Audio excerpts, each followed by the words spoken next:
மாணவ செல்வங்கள் அமைதி காக்கவும், அருகாமையில் உள்ள ஆசிரியர்கள் அதை கவனித்துக் கொள்ளவும். இனிய இந்த மாலை நேரத்தில் ஜோசப் மேல்நிலை பள்ளியின் ஆண்டு விழாவினை கொண்டாடி கொண்டிருக்கிற தருணத்தில்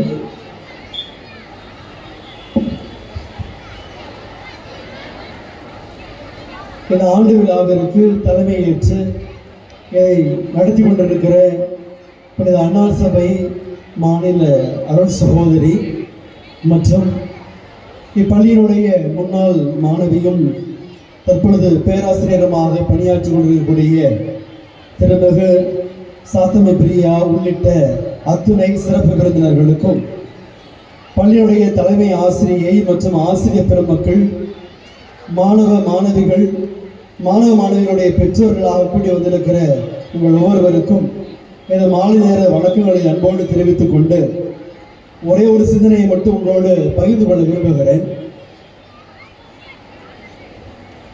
ஒரு வீட்டில் அந்த வீட்டு தலைவர் ஒரு நாய் ஒன்றை வளர்க்குவதற்கு முற்படுகிறார். நல்லா ட்ரெயின் பண்ணுறார், அந்த நாயை நல்லா ட்ரெயின் பண்ணுறார். நல்லா வேகமாக ஓடுகிற அளவுக்கு சிறிய குட்டியாக இருந்த பொழுதிருந்தே அதை அப்படியே பயிற்சித்து கொண்டே இருக்கிறார். நல்ல பக்கா ட்ரைனிங் கொடுக்குறார். எந்த அளவுக்கு அப்படின்னா, எந்த தூரத்தில் எவ்வளவு தூரத்தில் ஒரு பொருள் இருந்தாலும் அதையெல்லாம் உடனே பிடித்து கொண்டு வருகிற அளவுக்கு வேகமாக ஓடுகிற அந்த ஒரு பயிற்சியை, அது மட்டுமல்லாத அந்த பொருளை உடனே எடுத்து வரக்கூடிய அளவுக்கு அதை மிக அருமையாகவே அதை பயிற்சி கொடுத்து ஒவ்வொரு நாளும் அதை பற்றி வளர்த்து கொண்டே இருக்கிறார். ஏறக்குறைய 3 ஆண்டு காலமாக அந்த பயிற்சி நடைபெறுகிறது. 3 ஆண்டு அந்த பயிற்சி முடித்த உடனேயே அந்த அழகிய நாயை அப்படியே தூக்கி கொண்டு அருகாமையில் இருக்கிற ஒரு அடர்ந்த காட்டுக்கு கொண்டு போகிறார்.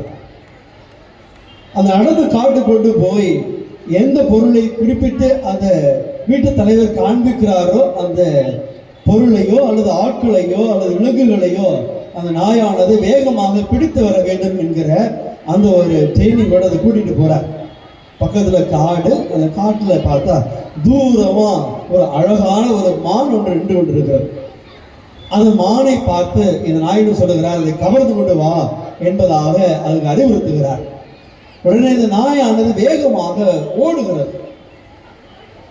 ஓடிக்கொண்டிருக்கிற இந்த வேளையிலே இடையில ஒரு முயல் ஒன்று வருகிறது. அந்த நாயினுடைய இலக்கு முதலாக அந்த மானாக இருந்தது. இடையிலே ஒரு முயல் வந்த பொழுது உடனே தன்னுடைய இலக்கை மாற்றி விட்டது. இடையில் வந்த அந்த முயலானது அதனுடைய கவனத்தை திசை திருப்பிய காரணத்தினால் முதன்மையாக இருந்த அந்த இலக்கை மாற்றிவிட்டு இந்த நாயானது அந்த முயலை நோக்கி ஓட ஆரம்பிக்கிறது. முயல் வழக்கமாகவே வேகமாக ஓடுகிற திறன் கொண்டது. அதனால் இது முயல் வேகமாக ஓடுகிற திசையிலேயே இந்த நாய் ஓடிக்கொண்டே இருக்கிறது. அப்படி அந்த நாய் ஓடிக்கொண்டிருக்கிற அந்த வேளையில் எப்படியாவது அந்த நாயை கவர்ந்து விட, அந்த முயலை கவர்ந்து விட வேண்டும் என்கிற நோக்கத்தோடு ஓடிக்கொண்டிருக்கிற நாயானது இடையில் ஒரு எலி ஒன்று வருகிறது. அந்த எலியை பார்த்த உடனே அதனுடைய இலக்கு மாறி விடுகிறது. இந்த நாயானது அந்த முயலை விடுத்து விட்டு இந்த எலியை ஓடி தேடுகிறது, அதை கவர்ந்து வர போகிறது. அப்படி போகிற நேரத்தில் இந்த எலியானது அங்கும் இங்குமாக அதுக்கு ஆட்டம் காட்டிக்கொண்டே இருக்கிறது.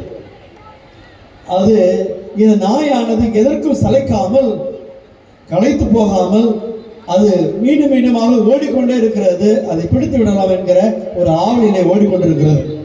அப்பொழுது அந்த எலியானது ஒரு வலைக்குள்ளாக நுழைந்து விடுகிறது. இந்த நாயானது அந்த வலையை நோண்டி பார்க்கிறது. ஒரு அரை மணி நேரம், 3/4 மணி நேரம், 1 மணி நேரம் என்று சொல்லி அதை நோண்டி பார்த்து கொண்டே இருக்கிறது. இறுதியில் அந்த நாயானது தோற்று விடுகிறது.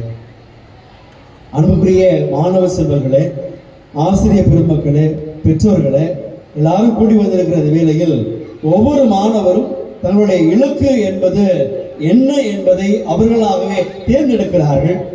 அந்த இலக்கு நோக்கி பயணிக்கின்ற அந்த வேளையில் பல நேரங்களிலே இடையில் வந்து போகிற பல்வேறு காரியங்களால் தங்களுடைய இலக்குகளை அவர்கள் அடைய முடியாமல் இந்த நாட்களிலே அவர்கள் தோற்று போய் கொண்டிருக்கிறார்கள் என்பது நிதர்சனமான உண்மை. இதை இடையில் வந்து போகிற முயலாகவோ அல்லது எலியாகவோ இந்த மாணவ செல்வங்களுக்கு எது இருக்கிறது என்று சொன்னால் சமூக ஊடகங்களாக, இன்னும் அலைபேசிகளாக, இன்னும் அவர்களை மட்டப்படுத்துகிற அல்லது வீழ்த்துகின்ற பல்வேறு சமூக காரணிகள் எல்லாம் இருந்து கொண்டிருக்கிறது என்பதை எல்லாம் அறிந்திருக்கின்றோம். எதை என்று எல்லாம் உங்களுக்கு தெரியும். ஆகவே இதையெல்லாம் ஆய்ந்து அறிந்து தேர்ந்து தெளிந்து எதை எப்படி எப்பொழுது கைகொள்ள வேண்டும், நம்முடைய இலக்கு என்ன என்பதை அறிந்து கொள்ள வேண்டும் என்கிற அந்த படிப்பினைகளை பெற்றோர்கள், அதை கடந்து ஆசிரியர் பெருமக்கள், இன்னும் பெரியவர்கள் எல்லாருமே அவர்கள் வழிகாட்ட வேண்டிய சூழ்நிலையில் இந்த சமூகம், குறிப்பாக இந்த மாணவ சமூகம் இருந்து கொண்டிருக்கிறது என்பது வெள்ளிடைமலை. ஆகவே இந்த நாளில் அன்புக்குரிய மாணவ செல்வங்களே, ஆசிரியர் பெருமக்களே, பெற்றோர்களே, கூடி வந்திருக்கிற சிறப்பு விருந்தினர்களே, இந்த நாளில் நம்முடைய பள்ளியினுடைய ஆண்டு விழாவை கொண்டாடி கொண்டிருக்கிற வேளையில் இந்த மாணவ செல்வங்களுடைய இலக்கு என்ன என்பதை பெற்றோர்களும் மறவாமல் ஆசிரியர் பெருமக்களும் அவர்களுக்கு கை காட்டி விடுங்கள். உங்கள் எல்லோருக்கும், குறிப்பாக இந்த மாணவர்கள் எல்லோருக்கும் கை காட்டுபவர்களாக, வழிகாட்டுபவர்களாக பல்வேறு தலைவர்கள் இருக்கிறார்கள். அது ஆசிரியர் பெருமக்களாகவோ, பெற்றோர்களாகவோ, இன்னும் சமூகத்தில் இருக்கிற பெரியவர்களாகவோ, ஆளுமைகளாகவோ பல்வேறு மனிதர்கள் இருக்கிறார்கள்.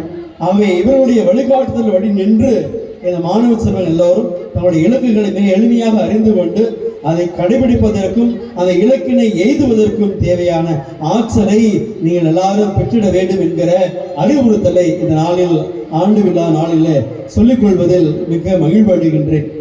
இந்த மேடையிலே பார்க்கிற பொழுது பல்வேறு திறமைகளோடு, அது நாடகமாக இருக்கலாம், நடனமாக இருக்கலாம், பேச்சு திறமையாக இருக்கலாம், எல்லா திறமைகளும் ஒருங்கே அமைய பெற்றிருக்கிற மாணவ சமூகத்தை பார்க்கிற பொழுது மிக சந்தோஷமாக இருக்கிறது. அன்புக்குரியவர்களே, எனக்கு நன்றாக ஞாபகம் இருக்கிறது, வகுப்பறையில் இருந்ததை விட இது போன்று ஆண்டு விழா, விளையாட்டு விழா என்று வருகிற பொழுது அங்கதான் ரொம்ப சந்தோஷமா இருப்போம். எந்த கவலை இருக்காது, ஹோம்ஒர்க் கிடையாது, எதுவுமே கிடையாது, டீச்சரோட டார்ச்சர் கிடையாது, யாருமே எதுவுமே சொல்ல மாட்டாங்க. எல்லாருமே சந்தோஷமாக கைதட்டி ஆரவாரமாக இருக்கிற ஒரு சூழல் இருக்கிறது என்று சொன்னால் அது இதுதான். ஆக இது போன்ற தருணங்கள் அடிக்கடி வருகிற பொழுது, அதிலும் குறிப்பாக உங்களுடைய திறமைகளை வெளிப்படுத்துவதற்கான மேடை கிடைக்கிற பொழுது அதை மறவாமல், தவிர்க்காமல் அதை பயன்படுத்திக் கொள்ளுங்கள். உங்களுடைய திறமைகளை பற்றி திட்டிக் கொள்ளுங்கள். இதுதான் தகுந்த நேரம், இதுதான் தகுந்த தருணம். இந்த தருணத்தில், இந்த வேளைகளில் இந்த மேடைகளை அருமையாக பயன்படுத்தி இனி வருகிற நாட்களில் அது விளையாட்டாக இருக்கலாம், இது போன்ற கலை நிகழ்வுகளை வெளிப்படுத்துகிற தருணமாக இருக்கலாம், எல்லா நேரங்களிலும் உங்களுடைய திறமைகளை வெளிப்படுத்த தவறாதீர்கள். கண்டிப்பாக உங்களால் சாதிக்க முடியாதது எதுவும் இல்லை என்பதை உணர்ந்தவர்களாக நீங்கள் அடுத்தடுத்த அடி எடுத்து வைக்கிற பொழுது விடாமுயற்சியோடு, கடின உழைப்போடு எல்லா இலக்குகளையும் மிக எளிதாக பிடிக்கக்கூடிய அளவுக்கு உங்களுடைய மனதையும், உங்களுடைய உடல் தகுதியையும், உங்களுடைய திறமைகளையும் பக்குவப்படுத்தி வளர்த்தெடுங்கள் என்கிற ஆலோசனைகளை அறிவுரையாக இந்த நாளில் சொல்லி இடம்பெறுகிறேன். உங்கள் எல்லோருக்கும் மீண்டும் ஒரு முறையாக என் ஆண்டு விழா நல்வாழ்த்துக்களை அன்போடு தெரிவித்துக் கொள்கிறேன். இந்த மேடையில் வந்து தோன்றிய அனைத்து நல்லுள்ளங்களுக்கும், இதற்கு பின்புறமாக முன்னாக இருந்து பல்வேறு உதவிகளை செய்த அனைத்து நல்லுள்ளங்களுக்கும், இவர்களை பயிற்றுவித்த அத்தனை ஆசிரியர் பெருமக்களுக்கும், எல்லாவற்றையும் ஒருங்கிணைத்த தலைமை ஆசிரியர் உள்ளிட்ட அத்தனை ஆளுமைகளுக்கும் நன்றிகளை தெரிவித்துக் கொண்டு என்னுடைய இடம்பெறுகிறேன். நன்றி, வணக்கம். I would like to express my sincere thanks to our Reverend Father, who have been the guiding force behind this event. Your blessings and support have made this function possible, and we are